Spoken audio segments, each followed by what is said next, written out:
Okay, in this video I'm going to be looking at how to use effects. Okay, so if I go into this one here, let's just take a listen to one of our guitar parts.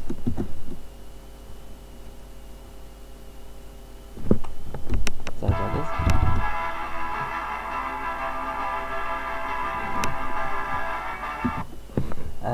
There are two different ways that we can use effects. The first one is as a send effect, and the other one is as an insert effect. The difference between the two is an insert effect, for instance, if I click over here, everyone see on this side, we've got inserts here. If I choose any kind of effect and place it on here, it will only affect this one track. Okay, that's an insert effect. We can, down here, by clicking in this one, we can add an effects channel, which we can use as our send effect, which is really beneficial actually, because if you're using, say for instance, a reverb, I'm going to load up this one. Let's have grand chamber, something we'll really get the benefit of. Let's check out our vocals. Right, what I can do is not only with the vocals but with other tracks as well. Because I've got it set up as a send down here, I can send more than one track to that same effect. This is really good with reverb, for instance, as it will allow everything to sound like it was recorded in the same environment. It's going to really tie together your track. Okay, so I've got my effect down there, but I'm not actually sending anything to it. Okay, so going to this one, all I've done is I've selected the track, and I'm going to click send. If I click on here now, I have a couple of options. Right, and I want the room works, I want that. From here, make sure you turn it on, and make sure you bring it all the way up. Okay. So what I'm going to do now, I'm going to play for you our vocals, and I'm going to get rid of the solo on this so you can hear the difference. Hopefully, I haven't actually set it to anything extreme, I don't believe, but we'll check it out anyway. Myself, I crawl into myself, I crawl into myself, living is just not enough. Fair enough. So, what we can do, not only our vocals going into that, but we can send anything else that we want to put in there by just going to our sends at the side here, and then adding that again as one of the options down here.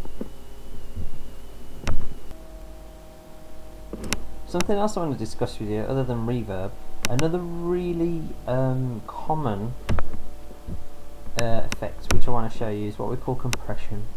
Okay, compression is where it actively limits how loud and how quiet a particular track is. Okay. Something that's really dynamically broad, for instance, is really hard to mix. Okay, we want something nice and even, so we can put it within our mix and it stay where we want it. Okay, so there's again a couple of different ways we can use compression.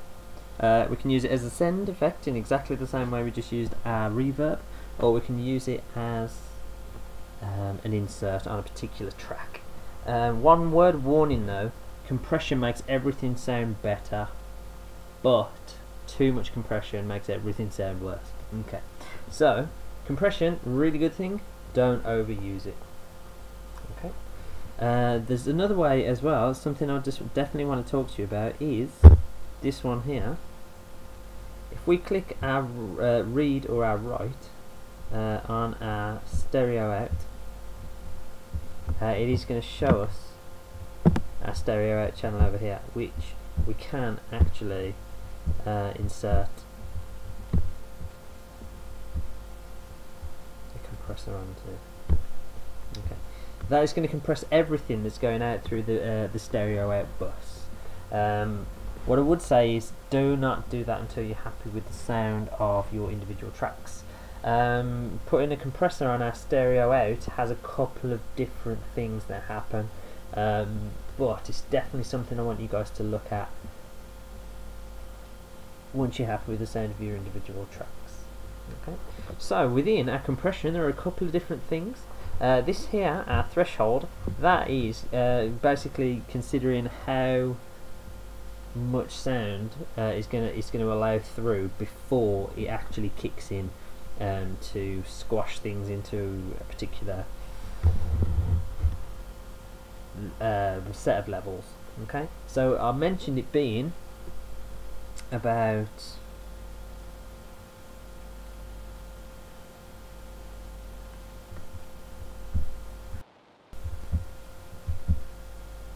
okay, so we're looking at compression. We've looked at the threshold, the ratio as well. I was going to consider how much compression is being applied. Okay, gain reduction. This one here is going to consider how quickly it acts and how hard it hits the sound. And this one over here as well, our output is really important. The envelope. Feel free to mess around with that and have a listen through your headphones to hear exactly what that does. But as with any effect, it is really important that you do play around with all of these buttons and find out what they do. You can always get rid of them and start again. It's really important though that you do that. You experiment, you have a listen, you see what it does. If you don't like it, decrease it. Okay, this output here, I'll show you exactly what happens by increasing that. I'll show you too much compression. Okay, this is, in fact, if we go back onto here and get rid of this, replay every time.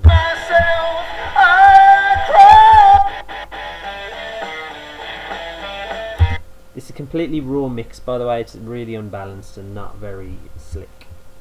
Okay, so here's our compressor. Just gonna bring in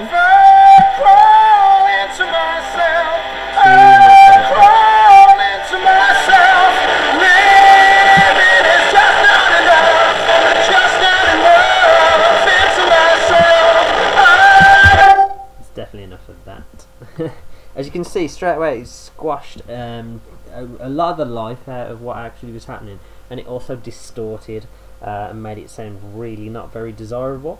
Like I said before, compression makes everything sound really good together. It really squashes it, really smooths things out, and allows things to mix, you know, as part of a bigger mix, much easier.